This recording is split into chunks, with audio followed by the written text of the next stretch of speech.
Bonjour, voilà, je vais revenir sur les différents rôles parce que j'ai eu plusieurs retours, puis même en accompagnement. On va encore parler aujourd'hui de la blessure d'injustice et de la nécessité de sortir des rôles. Donc ce podcast va être un petit peu plus long. Je vais aborder les 3 rôles, même s'il va y avoir des répétitions par rapport à ce que j'ai dit auparavant. Mais pour moi, c'est important de clarifier la nécessité de sortir du triangle dramatique. Comme je vous l'ai dit précédemment, la blessure d'injustice peut être profondément douloureuse et c'est tout à fait normal de se sentir victime face à une injustice. Cependant, rester dans le rôle de victime peut avoir des conséquences néfastes. Néfastes sur notre vie, sur notre avancement en fait. Notre avancement pour être plus heureux. Parce que ce statut de victime va nous amener à nous enfermer dans une colère et dans une rancœur qui nous empêche d'avancer et de trouver des solutions surtout. Et ça va supprimer la confiance en nous, la confiance en nos compétences. Donc, c'est essentiel de sortir de ce rôle de victime pour pouvoir soigner la blessure d'injustice. D'accord, mais comment faire ? M'a-t-on demandé. Alors voici quelques pistes. Tout d'abord, prenez du recul et essayez de comprendre les motivations de l'autre personne. Parce que souvent, l'injustice, j'ai dit souvent, j'ai pas dit toujours, mais souvent l'injustice est due à un malentendu ou à une incompréhension. Et il est possible que l'autre n'ait pas agi de manière intentionnelle. En essayant de comprendre son point de vue, d'en savoir plus, nous pouvons dépasser notre propre colère et commencer à trouver des solutions. Et là, je vous ramène à un autre accord Toltec. Ne faites pas de suppositions. Et si vous avez tendance à faire des suppositions, allez à la source, allez vérifier vos informations pour sortir de ces suppositions. Toujours pour sortir de ce rôle de victime, c'est essentiel de prendre la responsabilité de nos propres émotions. Nous ne pouvons pas contrôler les réactions des autres, les actions des autres, les émotions des autres.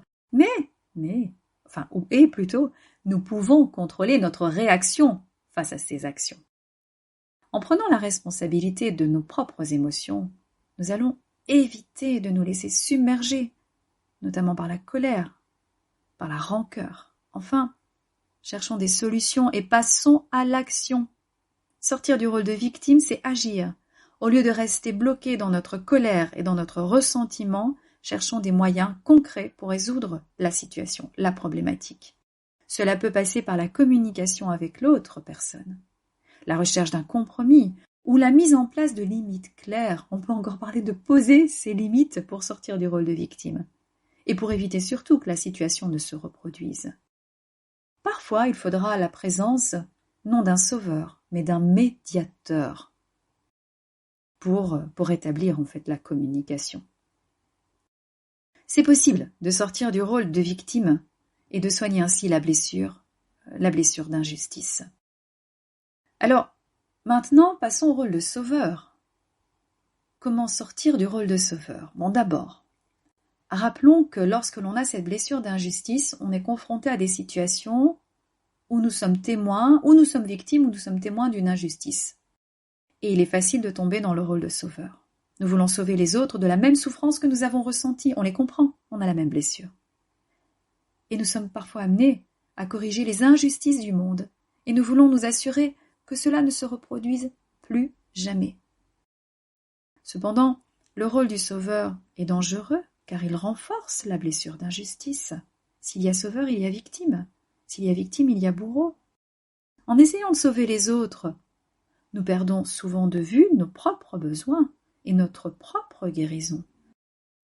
Et nous allons devenir la victime de nous-mêmes. On reste dans ce triangle dramatique. Nous pouvons également devenir trop attachés à nos idées de justice et de réparation et entrer dans un combat. Et dans ce combat, on se coupe des autres et des besoins des autres. Vous voyez, pour sortir du rôle de sauveur et soigner la blessure d'injustice, on revient encore à l'importance de prendre soin de soi, de ses propres besoins, pour ne pas passer du rôle de sauveur à celui de victime. Attention, ça ne signifie pas que nous devons abandonner nos convictions et notre désir de justice, mais plutôt, je vous invite à devenir conscient de nos limites, de nos besoins émotionnels. Je dis vous, nous, parce que je me sens aussi... je sens que je travaille encore cette blessure d'injustice. Voilà, reconnaissons aussi que nous ne pouvons pas sauver tout le monde et que nous ne pouvons pas corriger toutes les injustices du monde.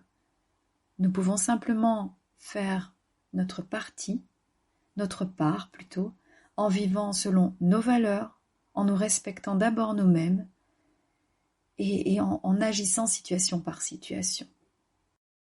Voilà pour sortir du rôle de sauveur, donc quelques pistes.